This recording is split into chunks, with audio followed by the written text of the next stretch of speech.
Parang wala ka sa sarili ng problema. May problema ka ba sa buhay mo? Marami boss eh. Anong marami? Ano? Bakit? Parang wala siya sa sarili niya. Parang anong problema mo, brother? Ba't parang hindi ka mapakali, ha? Ito yung dating lagayan ng mineral water. Yes.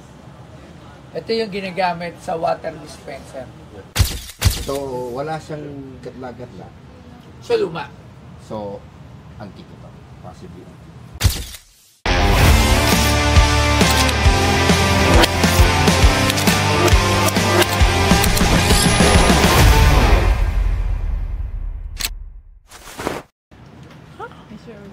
Bisita ka. Wala.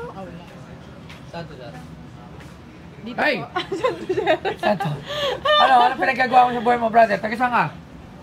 Taga Bicol boss ako. Bicol! Bicol. Saan sa Oo. Bicol? Pero nakuha ko lang sa Kalakal to, nangangalakal lang po. Lagyan natin kaya. Sige ka na yun. Mabigat ba? Ano ba to? Like, dati. Try mo, Mike. Lagyan mo yung mic ba? Taga saan ka, brother? Bicol? Opo. Oo. Hindi, lagyan mo. Oo. Pindot, Ah? pindot. Oo. Yan. Yan. Ganda to, ah. Saan mo nakuha to? Kalakal lang boss.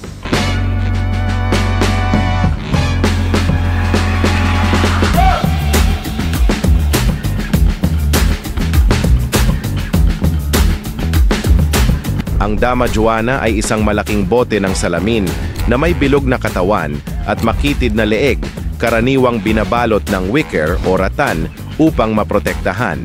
Nagsimula ito sa Europa noong ika-14 na siglo at ayon sa isang alamat, ipinanganak ito mula sa isang aksidenteng paglikha ng isang tagapagpanday ng salamin sa ilalim ng pamumuno ni Reina Juana ng Naples.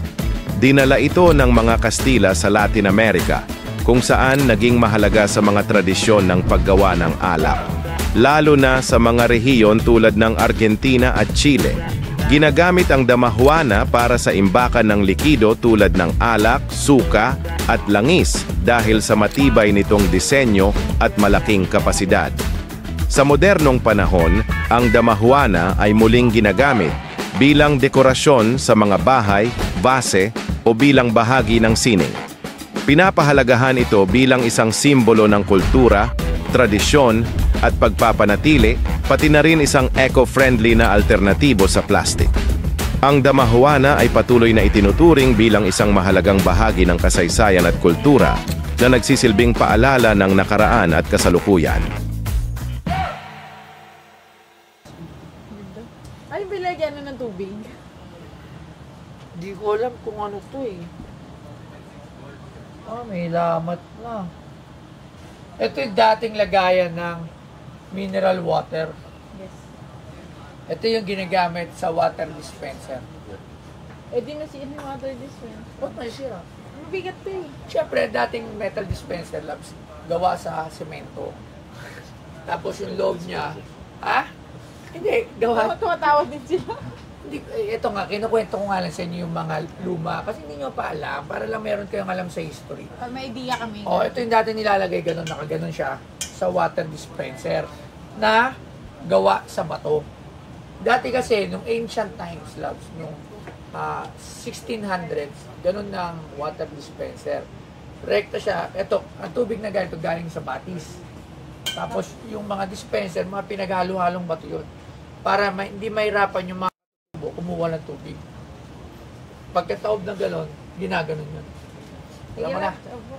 Alright, magkano mo ito binibenta? Magkano mo binibenta ito?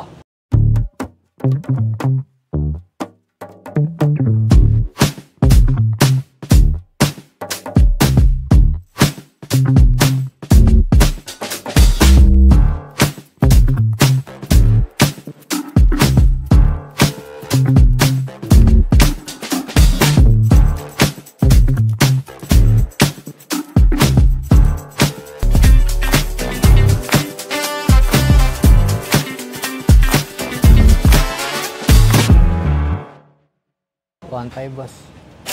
1.5. Okay, titingnan ko muna kung ano tawag dito. Tawagin natin ng ating expert sa mga bote.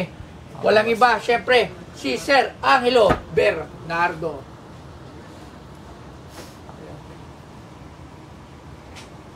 Kamukha ni Sir Angel. Hello? Talaga si Mr. Clean. Lapit po kayo, lapit. Kamukha doon ni Sir Angel, si Mr. Clean. Ayan o. Oh, bakit nagano yan? Nagmamas. Kasi ano, Baka may Mamay usong doon. upo ngayon eh. Sir Angel, Yes, ako, sir. kinwento ko kay Kuya dahil ito ay, kung di ako nagkakamali, ito yung mga unang ginagamit sa water dispenser. Dati. Okay, yung Oo. nilalagay na Tapos ano. ang water dispenser ay gawa sa semento. Tama ba? Mali. Kasi Mali? di ba bago lang naman ang water dispenser? Labs, hindi bago yun. Siyempre, bago yun. May idea na sila dati. Ginawa yan ng mga ancient times.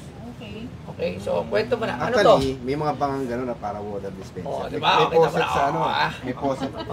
May faucet dito sa ilalim. Ano? Pero ano May yun? faucet lang. Ceramic yun. Ah. Pero hindi sa dispenser. Ano to? Ang tawag dito ay sa English, demijohn. In Ano? Tagalog. Demijohn. In Tagalog. Demijohn. Oh. Ano yung sa demijohn? French, demijohn. Yan. Demijohn. Sa Tagalog, damawana. Damawa. Meron na akong damawana. Ilagay ng alak. Pwede. Pwede lagayan ng alak.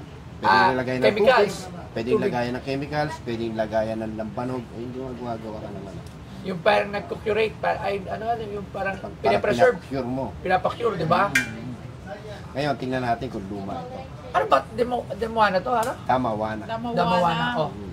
Damawa. Okay. May crack na eh. So, Truck ba to? Hindi. Ito yung mga nasa loob. Ano yun yung mga bubbles? Bubbles. ito mga bubbles. So, wala siyang gatla-gatla. So, luma. So, antique ito. Possibly. Anong Ngayon, year? ang pagka-construct niya ay tinitingnan yung year base dun sa number of molds. Kung ilang mold yung ginagamit. O katulad So, niya. ito, may linya dito. Isang molding na sa baba. Tapos ito isang molding dito.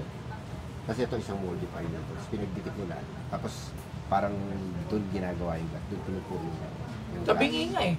Oh, medyo tabingi talaga kasi ang sa totoo lang, ang glass is liquid. Liquid. Liquid yan. So, ibig sabihin, very viscous liquid siya such that bago siya talagang bumaba na bumaba, millennia yung kailangan niyo. Para gano'n. Pero, yung luma, nagiging uneven talaga. Doon mo makikita na luma talaga. Yan, Kasi hindi pa perfect yung mga mold. Hindi Kasi pa perfect yung mga mold. Ang battle kasi di ba, ano yan, iniinit. Once na init yan, doon mo na magiging liquid yan, di ba? Yung makikita mo yung mga glass blower. Oo. Ganun. Oo, Sa tapos, Marlies. pag hinipan mo na siya, Doon Luloko. doon siya nagkakaroon ng forma. yan, Ngayon, puporma. pag siya, ito, gano'n, no? May molding gano'n, tapos pag inipa mo gano'n, yan yung magiging forma. Okay. Alright. Tapos mag-hard mo. So ito ba ay local? O Wala, local siya, local. Kasi nagagawa naman siya local. Yung ganun pa. okay, magkano presyo nito? Sa mga shops, between 7 to 15,000, depende din sa benta na siya. Pumunta mo nakangiti siya. Nakangiti siya.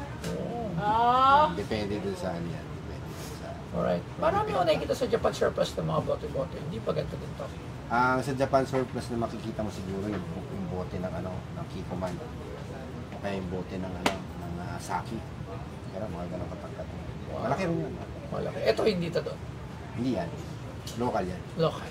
Alright. Collectibles. Yes, definitely collectible. Lalo din sa mga mga interior, nag-interior. Yan. O, display sa bahay. Ay, sa yan. restaurant. Oh, yung iba nga, ang ginagawa nila, pa yun, nilalagyan ng lampara dito. Tapos yung lampshade lang dyan. Tapos, may ilaw ka. Parang base na siya ng lampshade. Dati, yung ganito ginagamit yan ni Rudy. Nagamit niya dito. Water pipe. Ay, Maraming salamat. Thank you very much. Magkano ba ito pinibenta? Lapit ka. 1.5 sir. 1.5. Magkano mo ito nabili sa kalakal? Swerte mo ah. Nakuha ko lang yan boss eh. Ha? Nakuha lang. Saan? Napulot lang sa kalakal. Oo. May pera Siyempre, talaga sa Kalakal. may 7,000. Siyempre, kailangan natin bumera.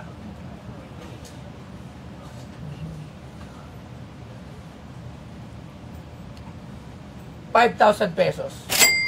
Uy, grabe. Ang laki na. 1 plus 5,000. Ano? Parang natutulan lang si Kuya. May problema ka ba sa buhay? Ano titignan mo? Ano titignan mo? Nakapokus siya Tinitingnan ko doon. lang. Ha? Tinitingnan ko lang yung ano. Oh, tinong. Ito? Ah, Kilala mo ba yan? Sino yan? si ano, Fernando. Oh, Fernando po. Idol mo yan, idol mo. Dati po. Dati, parang wala ka sa sarili ng problema. May problema ka ba sa buhay mo? Marami boss eh. Anong marami? Ano? Bakit? Parang wala siya sa sarili niya. Parang anong problema mo, brother? Ba't parang hindi ka mapakalya? Nag-sex ka ba? Yes. Hindi naman. Ayan ang problema mo sa buhay. Bakit? Ayun, Anong... naiiyak siya. Anong- Pamilya? Pamilya ka ba? Opo. Nasa probinsya. Sa probinsya. Alright. May anak ka? Wala. Hindi ko na alamin ang problema mo dahil hindi ko alam kung anong problema mo sa buhay. Pero mukhang wala ka sa sarili mo. Problemado lang. May problema. Tanda mo, pare, ang problema, Lipas din yan. dadaanan lang yan. Siyempre, kailangan mo solusyonan. Hindi mo pwedeng takasan. Kung may problema, kaharapin mo, hanapan mo ng solusyon. Huwag mo tatakasan. Kasi pag tinakasan mo na siya, hindi mawawala yung problema. At hindi rin matatapos yung nilalaman ng puso mo, yung bigat, yung damdamin, yung, alam mo, okay, so, bago lahat, 5,000, okay na ba? Maraming salamat kung ano man yung problema mo. Madadagdagan yan. Hindi, joke lang. Matatapos din yan, okay? Tiwala lang. Alright? Sige, maraming salamat. Huwag ka nang malungkot yan, okay? 1.5 lang to, di ba? 1.5 lang? Hindi, 5,000 pala. Thank you very much. Ako po si Ivan Mellena. Taga-probinsya po ako ng Legazpi, Albay. Ano po, maraming salamat po pala kay Boss Toyo. Nakapunta ako rito.